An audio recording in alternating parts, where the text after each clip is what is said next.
మహాభారతంలో ఎన్నో కథలు, కాని కొన్ని మనస్సుని హత్తుకుంటాయి, కొన్ని ఏకంగా చరిత్ర గతిని మార్చేస్తాయి. ఇప్పుడు మనం చూడబోయే కథలో ఈ రెండూ ఉన్నాయి. ఇది ఏళ్లనాటి విరహం తరువాత ఒక తండ్రి కొడుకుల అపురూప కలయికకు సంబంధించిన కథ. అదే దేవవ్రతుడి పునరాగమనం. ఈ కథ ఎక్కడ మొదలవుతుందంటే ఒక చక్రవర్తి గుండెలోని అంతులేని శూన్యంలో. గంగాదేవి తన 8దో బిడ్డతో వెళ్ళిపోయిన తర్వాత హస్తినాపుర పాలకుడైన శాంతనుడికి మిగిలింది కేవలం ఒంటరితనం. ఒక పెద్ద సామ్రాజ్యానికి రాజు, కాని రాజభవనంలో ఆయన మనస్సులో మాత్రం అంతా నిశ్శబ్దం.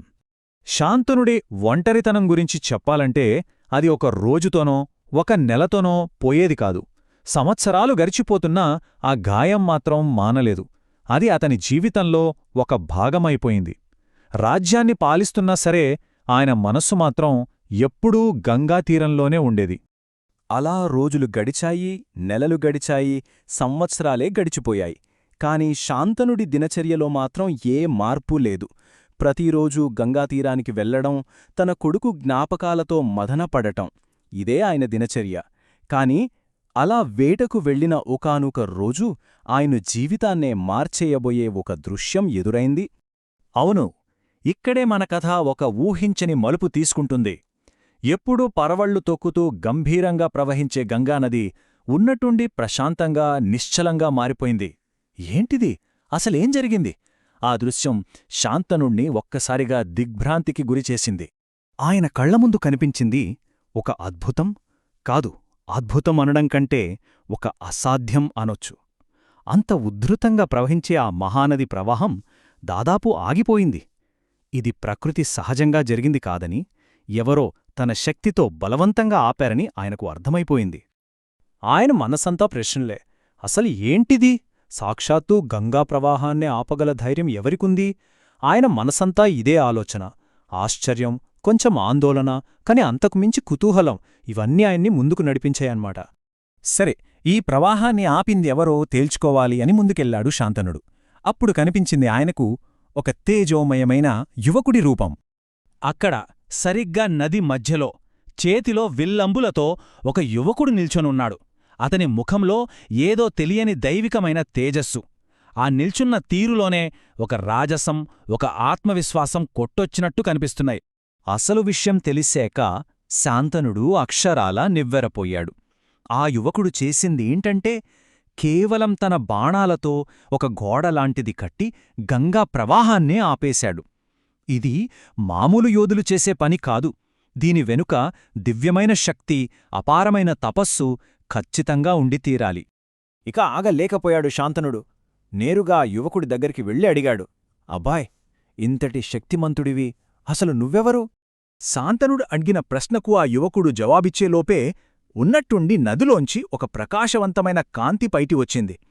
అంటే ఆ రహస్యానికి సమాధానం ఆ యువకుడి నుంచి కాదు, సాక్షాత్తు గంగ నుంచే రాబోతోందన్నమాట. ఇక చూడండి, మన కథలో అత్యంత కీలకమైన ఎమోషనల్ మూమెంట్ రానే వచ్చింది. ఏళ్లనాటి నిరీక్షణకు ఇప్పుడు తెరబడబోతోంది. ఒక తండ్రి కొడుకుల అద్భుతమైన కలయిక జరగబోతోంది.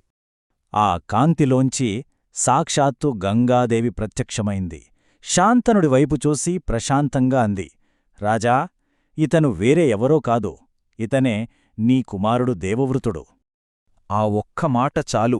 ఇన్నాళ్ల శాంతనుడి గుండెలోని బాధ, ఆ విరహ వేదన అంతా ఒక్క క్షణంలో కరిగిపోయింది.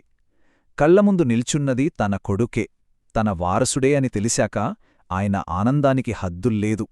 కళ్లలోంచి ఆనందభాష్పాలు ఆగలేదు. శాంతనుడు ప్రేమతో నా కుమారా అంటూ కౌగిలించుకోబోయాడు. కాని దేవవ్రతుడు ఎంతో వినయంగా తండ్రికి నమస్కరించి, తండ్రి, మీకు నా ప్రణామాలు అన్నాడు. చూశారా, ఆ సంస్కారం ఆ మాటల్లోనే తెలుస్తోంది. అప్పుడు గంగాదేవి చెప్పింది అసలు విషయం. దేవవ్రతుడు ఎలాంటి శిక్షణ పొందాడో వివరించింది.